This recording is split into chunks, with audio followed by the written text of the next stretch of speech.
Se abre la audiencia de vista pública en el expediente número 4413 del año en curso, formado por apelación directa de sentencia de amparo en la acción constitucional promovida por la empresa eléctrica de Guatemala, Sociedad Anónima, EXA, en contra de la Sala Tercera de la Corte de Apelaciones del Ramo Civil y Mercantil.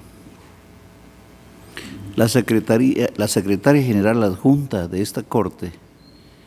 dará lectura a la parte conducente de las consideraciones y la parte resolutiva del fallo apelado y efectuará las advertencias reglamentarias para el debido desarrollo de esta audiencia. Tiene la palabra, señora secretaria. Gracias. Es acto reclamado en el presente amparo la sentencia del 7 de agosto del 2015, dictada por la Sala Tercera de la Corte de Apelaciones del Ramo Civil y Mercantil, que confirmó la emitida el 18 de marzo de ese año por el juez tercero de primera instancia civil del Departamento de Guatemala, que declaró con lugar la demanda ejecutiva promovida por el Instituto Nacional de Electrificación contra la empresa eléctrica de Guatemala, Sociedad Anónima, y en consecuencia declaró al lugar hacer trance y remate y o trance y pago con el bien embargado y pago al ejecutante por el monto reclamado, más intereses por mora y sin lugar la oposición y excepciones interpuestas. La Corte Suprema de Justicia, Cámara de Amparo y Antejuicio, en su sentencia de fecha 4 de agosto del 2016, consideró: de lo considerado por la sala impugnada, no se constata violación al derecho de tutela judicial efectiva en virtud de lo siguiente. A. Contrario a lo expuesto por la postulante, no se evidencia falta de claridad y precisión de los motivos de hecho y de derecho de la autoridad impugnada en su argumentación, pues los mismos fueron contundentes en indicar que no se probó por parte de la ejecutada haberse efectuado el pago de la suma de dinero que se reclama, la cual es líquida, exigible y de plazo vencido, según título ejecutivo en la que se fundamenta la demanda. B. Tampoco existen criterios irrazonables y contradictorios, como expone la postulante, que sean fruto de un error en la interpretación de estipulaciones contractuales y ordenamiento jurídico, en virtud de que la autoridad impugnada confirmó lo resuelto por el juez de primer grado, en el sentido que se prorrogó la competencia para conocer y resolver el caso al no hacer el planteamiento de declinatoria y la excepción de incompetencia. C. La autoridad impugnada, al emitir el acto reclamado, actúa dentro de las atribuciones que la ley le confiere, específicamente el artículo 610 del Código Procesal Civil y Mercantil, el cual le faculta confirmar la resolución apelada, haciendo el pronunciamiento que en derecho corresponde. Se concluye que no existe agravio en los hechos expuestos en la presente acción, por cuanto el acto contra el que se reclama en forma clara contiene las razones de hecho y de derecho, las cuales reflejan el proceso intelectivo que desarrolló al efectuar el estudio, estableciéndose por lo cual que el tribunal objetado al resolver el asunto sometido a su conocimiento se fundamentó y razonó debidamente la resolución reclamada, cumpliendo la tutela judicial efectiva, dado que la autoridad impugnada, al declarar la citada procedencia, se limitó a cumplir con la potestad de juzgar que le ha sido asignada en el artículo 203 constitucional, sin advertirse en ello la existencia de agravio que afecte la esfera de los derechos del interponente, por lo cual el amparo deviene notoriamente improcedente y debe denegarse. No obstante, de la notoria improcedencia del amparo, no se condena al pago de las costas procesales al accionante por no haber sujeto legitimado para cobrarlas. Únicamente se impone multa al abogado patrocinante conforme a la ley de la materia. Con base en las anteriores consideraciones, el tribunal de primer grado resolvió: deniega por notoriamente improcedente el amparo planteado por la empresa eléctrica de Guatemala, Sociedad Anónima, a través de su mandatario judicial y administrativo con representación, Hugo René Villalobos Herrarte, contra la Sala Tercera de la Corte de Apelaciones del Ramo Civil y Mercantil. En consecuencia, impone la multa de 1,000 quetzales al abogado patrocinante Marlon Aníbal Vélez Sandoval, quien deberá hacerla efectiva en la tesorería de la Corte de Constitucionalidad dentro de los 5 días siguientes a partir de estar firme este fallo, cuyo cobro, en caso de incumplimiento, se hará por la vía legal correspondiente. No se condena en costas a la solicitante. de conformidad con lo que establece el artículo 67 del Acuerdo 1-2013 de la Corte de Constitucionalidad, quien haga uso de la palabra en la presente audiencia deberá dirigirse directamente al tribunal, expresar sus alegaciones en forma oral conforme el objeto de la vista pública previsto en el artículo 61 del referido acuerdo y sin dar lectura a documentos, salvo que para ello se cuente con autorización previa del señor presidente, concretarse al asunto planteado, ser breve, conciso y preciso en su exposición, no proferir expresiones irrespetuosas a las partes o a los miembros del tribunal.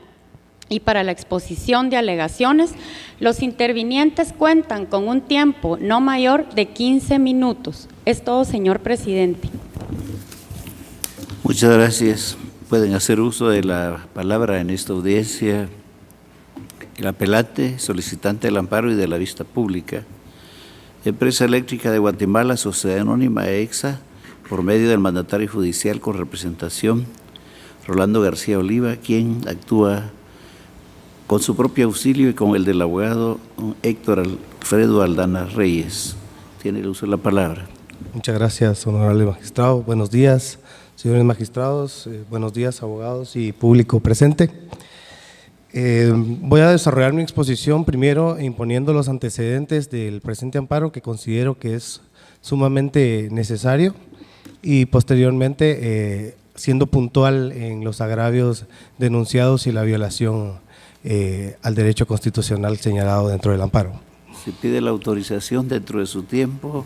Quisiera pedir por lo menos 5 minutos más, honorable magistrado, para no me refiero a más tiempo del estimado, solo lo que tenga que leer será puntual, como se ha dicho por la señora secretaria, dentro de su tiempo. Adelante. Okay, muchas gracias. Bueno, el presente amparo se origina de una demanda planteada en la vía ejecutiva por el Instituto Nacional de Electrificación, INDE, en contra de Empresa Eléctrica de Guatemala, presentando como título ejecutivo un acta notarial de saldo deudor que fue redactada por el notario Antonio Araujo y Araujo, en la que se hizo constar un saldo de una factura correspondiente al mes de junio del año 2008. Esta obligación se deriva de un contrato de venta de energía suscrito entre Empresa Eléctrica de Guatemala y el Instituto Nacional de Electrificación, INDE. Esta demanda la conoció el Juzgado Tercero de Primera Instancia Civil y mi representada, al momento de hacer uso de la audiencia que le fuera conferida, presentó oposición e interpuso 2 excepciones. Primero, falta de la condición de cumplimiento de la condición a que está sujeta la obligación o el derecho que se hace valer, y la ineficacia del título. Y se alegó puntualmente la existencia de un contrato en el que había una cláusula en el numeral 12 de la escritura de dicho contrato, que ustedes podrán ver en los antecedentes, en la cual se indicaba literalmente que la parte vendedora, en este caso el INDE, podía acudir a la vía ejecutiva sí y solo sí, a falta de pago de 2 o más facturas que no estuvieran dilucidándose en un proceso arbitral. Esta cláusula limitaba el derecho de la parte demandante de accionar en la vía ejecutiva, y además esta cláusula se complementaba con la cláusula 16 del contrato, en la cual se indicaba que cualquier incumplimiento debía resolverse a través de la vía directa, y si no pudiera resolverse de esa forma, a través del arbitraje. Mi representada argumentó que el título era ineficaz por cuanto no contenía dentro de su texto esta cláusula, que era fundamental y que era la que indicaba la limitación que existía para acudir a la vía ejecutiva. Además, consideró que no se había cumplido esa condición contractual que daba derecho a la parte demandante de acudir a plantear su demanda en la vía ejecutiva. Lamentablemente, al momento de dictar sentencia, el juez tercero de primera instancia dispuso de que en este caso, mi representada debió haber planteado una declinatoria o una excepción de incompetencia, tomando como base esa cláusula 12 que ya les mencioné. Dijo que de conformidad con la cláusula 12 del contrato, mi representada tuvo que haber acudido a plantear un arbitraje, no, tuvo que haber planteado una declinatoria dentro del proceso o una excepción de incompetencia. Asimismo, después dijo de que el título no era eficaz porque contenía una cantidad líquida y exigible y que esa misma cláusula no era aplicable al caso concreto, porque las partes no habían pactado cuál era la forma de resolver en caso de que se debiera solo el saldo de una factura, como era en este caso. Mi representada apeló esa sentencia y expuso sus agravios. Indicó de que no era cierto que no se hubiera pactado entre las partes la forma en que debía resolverse la situación en caso de incumplimiento, ya que en la cláusula 16, como ya les indiqué, decía que cualquier incumplimiento debía resolverse a través de la vía directa y que además tampoco era cierto que no estuviera contemplado el caso en la cláusula 12, ya que en este caso, si esa cláusula decía que un mínimo de 2 facturas para acudir a la vía ejecutiva, es lógico que cualquier saldo que corresponda a una factura o a sola una factura, factura y media, no podía acudirse a esa vía. Al momento de resolver, la Sala Tercera de la Corte de Apelaciones del Ramo Civil ratificó lo expuesto por el juez tercero, resolvió nuevamente que sí, que mi representada tuvo que haber planteado una declinatoria y que no lo hizo, y le dio validez a esa misma cláusula 12 diciendo que conforme a esa cláusula decía que debíamos haber alegado incompetencia o declinatoria porque debía haberse acudido a un proceso arbitral. Pero después, dentro del mismo análisis de esa sentencia, la sala dice que esa misma cláusula no era válida al caso concreto ni era aplicable, porque en esa cláusula no se establecía cómo debía procederse en caso de incumplimiento del pago del saldo de una sola factura. Mi representada planteó aclaración y ampliación, y esto es muy importante porque se intentó resolver esto dentro de la vía directa, dentro de la vía ordinaria, aduciendo de que no se habían conocido todos los agravios expuestos y que además habían contradicciones dentro del fallo que debían aclararse. Sin embargo, este recurso fue declarado sin lugar. Por esa razón, se vio en la necesidad de acudir a la vía del amparo, alegando la violación a la tutela judicial efectiva. Son dos señalamientos muy concretos que se hicieron de violación a la tutela judicial efectiva y que la Corte Suprema de Justicia, en su calidad de tribunal de amparo, no consideró. El primero de ellos es que no se conocieron cada uno de los agravios expuestos en el memorial de interposición del recurso de apelación. Quisiera que me permitiera leer un antecedente, un fallo de esta misma Corte en relación al caso concreto. Gracias. En sentencia de fecha 25 de junio de 2015, dentro del expediente de apelación de amparo 3053-2014, esta Corte dijo: existe transgresión a la tutela judicial efectiva cuando la autoridad denunciada conculca el derecho de la postulante de obtener un pronunciamiento judicial con relación a lo solicitado en congruencia con los términos comprendidos en el escrito contentivo del recurso de apelación interpuesto, vulnerando con ello lo previsto en el artículo 603 del Código Procesal Civil y Mercantil, razón por la cual el amparo resulta procedente. En este caso, la autoridad impugnada tenía la obligación de examinar cada uno de los agravios expuestos por mi patrocinada, sin embargo, no lo hizo. Existen agravios muy puntuales que nosotros hicimos ver en nuestro amparo, que se señalaron y que jamás se analizaron, y que por efectos de tiempo no voy a hacer mención, únicamente voy a hacer mención a dos que considero muy importante. Y es, primero, que no se analizó el argumento de mi representada de que sí se pactó por las partes cómo debía procederse en caso de incumplimiento de pago, como es el caso concreto, y que el contrato sí contenía una cláusula específica. y la sala nunca analizó esta situación, no le dio validez al contrato ni a la cláusula invocada por mi representada, que fue la cláusula 16 del contrato, que dice que cualquier incumplimiento debía acudirse a la vía directa y si no debía,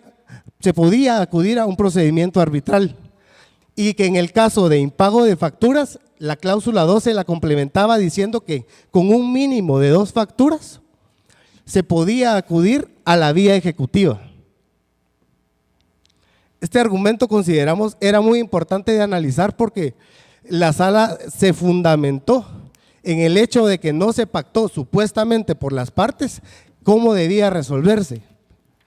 Tampoco se analizó el hecho de que existía una condición que limitaba el derecho de la parte demandante para acudir a la vía ejecutiva. Simplemente se dio por hecho de que mi representada tenía que haber planteado una declinatoria, cuando esto no era así, y en ningún momento se cuestionó la competencia del tribunal. Lo que se cuestionó fue que no se había cumplido la condición contractual que daba lugar para que se acudiera a la vía ejecutiva, pero esto tampoco se analizó. Tampoco se analizó el argumento de mi representada que el título ejecutivo había sido construido de forma caprichosa por la parte demandante, omitiendo una parte muy fundamental que era la limitación que tenía para acudir a la vía ejecutiva. Se había hecho en fraude de ley con el objeto de acudir a la vía ejecutiva sin pasar primero por el requisito que establecía en el contrato y que los limitaba para plantear esa demanda. Al no tener el título, esta información que se comprobó en el momento de la prueba,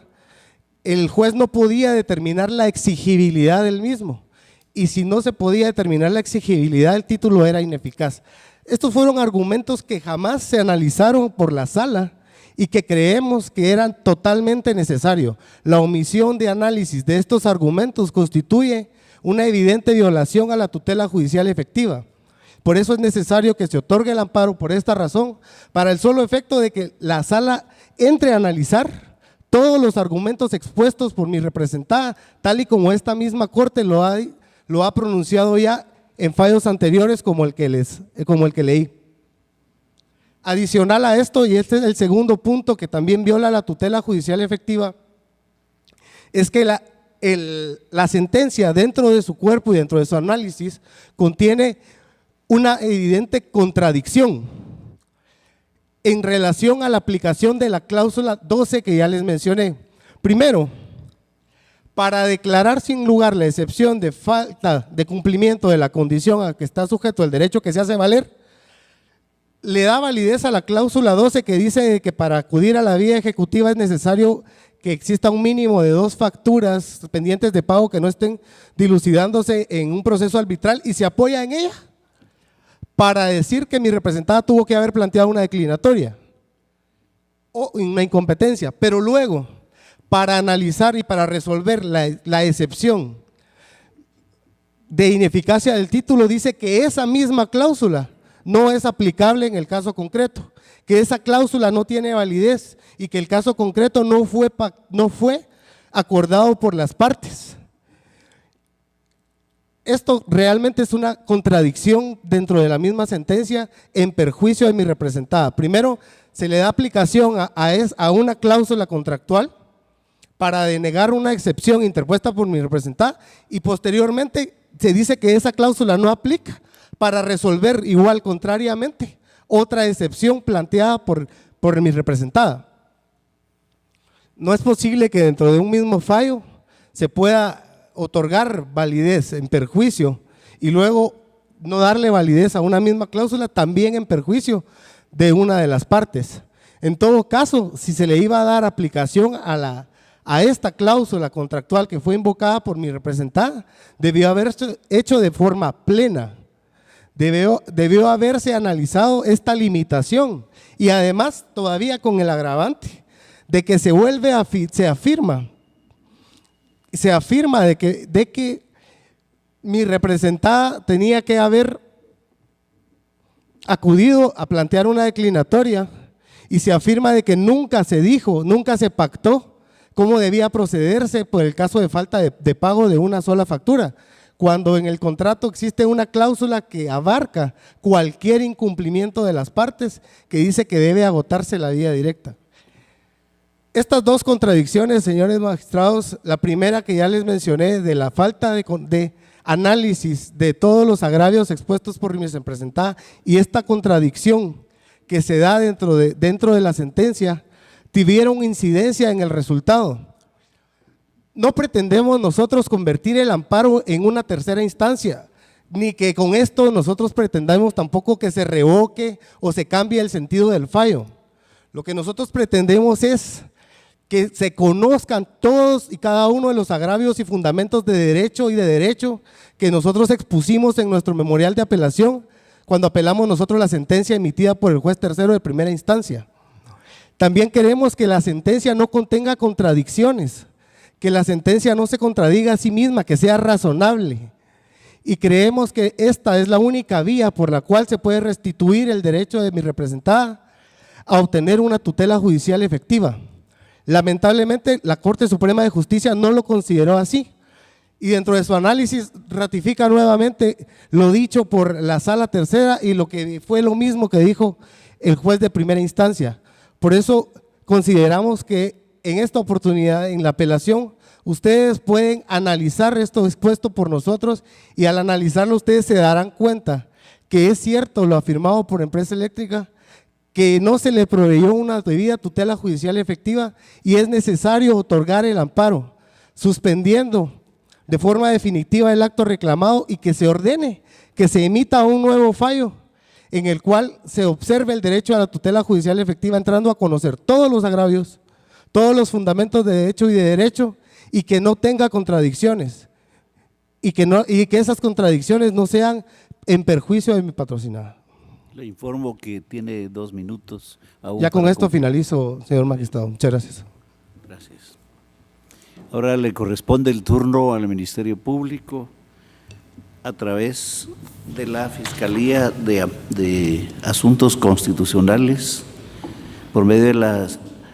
señora Ruth Jessica López, agente fiscal. Tiene la palabra. Gracias. Buenos días, honorables magistrados, abogados, abogadas y demás público que nos acompaña. En el presente amparo, el Ministerio Público comparte el criterio sustentado en la sentencia de fecha 4 de agosto del año 2016, por medio de la cual la Corte Suprema de Justicia, Cámara de Amparo y Antejuicio, denegó el amparo solicitado por Empresa Eléctrica de Guatemala en contra de la Sala Tercera de la Corte de Apelaciones del Ramo Civil y Mercantil.